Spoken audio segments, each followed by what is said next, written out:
السلام علیکم ورحمۃ اللہ وبرکاتہ۔ آج ہم رمضان المبارک کے آخری عشرے میں کی جانے والی دعاؤں کو بیان کریں گے۔ اگر آپ ہمارے اس چینل پر نئے ہیں تو آپ سے گزارش ہے کہ ہمارے چینل کو سبسکرائب کریں، بیل آئیکن کا بٹن دبا دیں تاکہ ہر آنے والا نوٹیفیکیشن آپ کو مل سکے اور یوں آپ کا اور ہمارا تعلق جڑا رہ سکے۔ تو چلتے ہیں دعا کی طرف۔ اعوذ باللہ من الشیطان الرجیم، بسم اللہ الرحمن الرحیم، اللہم انک عفو تحب العفو فاعف عنا۔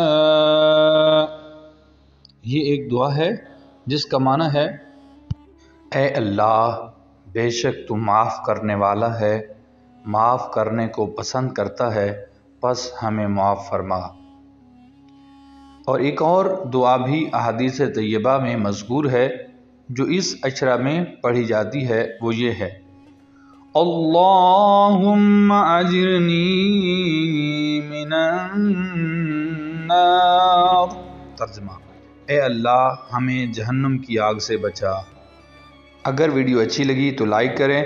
انشاءاللہ اگلی ویڈیو کے ساتھ ملتے ہیں۔ اللہ حافظ۔